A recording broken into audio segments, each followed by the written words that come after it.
സിക്കിമിലെ നാംചി ജില്ലയുള്ള സമർദുംഗിലെ ജൊലോങ്ക മേഖലയിൽ നിർമ്മാണത്തിലിരുന്ന തുരങ്കപാതയിലുണ്ടായ കനത്ത മണ്ണിടിച്ചിൽ വൻ ദുരന്തമായി മാറിയിരിക്കുകയാണ്.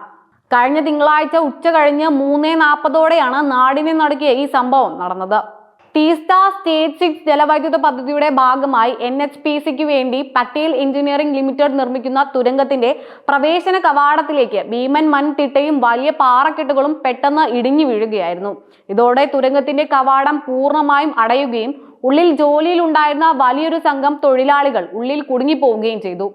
പ്രാഥമിക നിഗമനങ്ങൾ അനുസരിച്ച് 27ഓളം തൊഴിലാളികൾ ഉള്ളിൽ അകപ്പെട്ടിട്ടുണ്ടെന്നാണ് കരുതപ്പെടുന്നത്.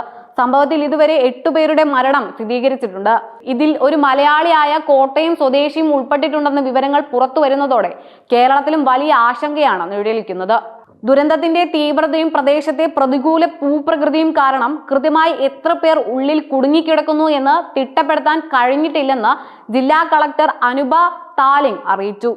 മരിച്ചവരുടെ മൃതദേഹങ്ങൾ നാംചി ജില്ലാ ആശുപത്രി, സിങ്തം ആശുപത്രി, ഗാംഗ്ടോക്കിലെ STNM ആശുപത്രി എന്നിവിടങ്ങളിലേക്ക് മാറ്റിയിട്ടുണ്ട്. എന്നാൽ കേവലം മണ്ണിടിച്ചിൽ മാത്രമല്ല രക്ഷാപ്രവർത്തനത്തെ അതീവ അപകടകരമായ അവസ്ഥയിലേക്ക് തള്ളിയിട്ടിരിക്കുന്നത്.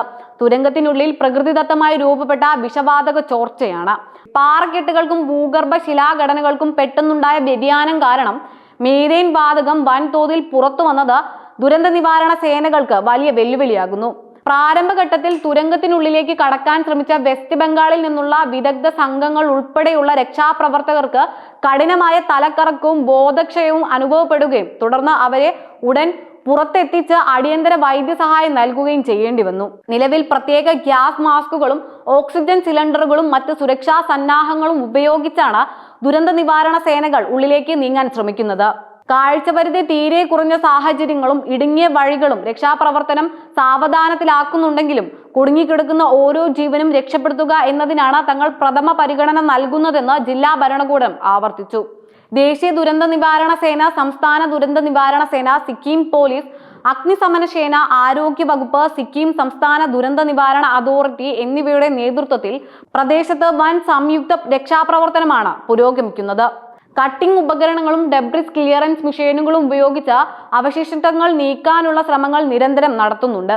പരിക്കേൽക്കുന്നവർക്ക് തത്സമയം ചികിത്സ ഉറപ്പാക്കാൻ സംഭവ സ്ഥലത്ത് അടിയന്തര ആംബുലൻസ് സർവീസുകളും താൽക്കാലിക മെഡിക്കൽ ക്യാമ്പുകളും സ്ഥാപിച്ചിട്ടുണ്ട്.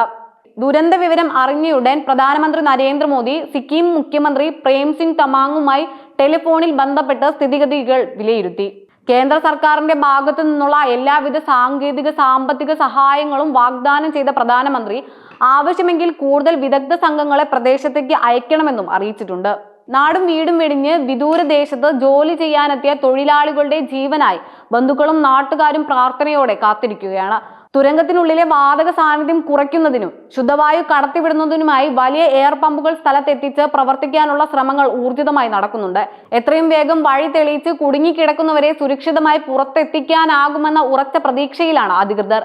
അടിയന്തര രക്ഷാപ്രവർത്തനങ്ങൾ പൂർത്തിയാക്കുന്ന മുറയ്ക്ക് അപകടത്തിന്റെ യഥാർത്ഥ കാരണങ്ങളെക്കുറിച്ചും നിർമ്മാണ ഘട്ടത്തിലുണ്ടായ സുരക്ഷാ വീഴ്ചകളെക്കുറിച്ചും സമഗ്രമായ അന്വേഷണം നടത്തുമെന്നും സിക്കിം ഭരണകൂടം ഉറപ്പു നൽകിയിട്ടുണ്ട്.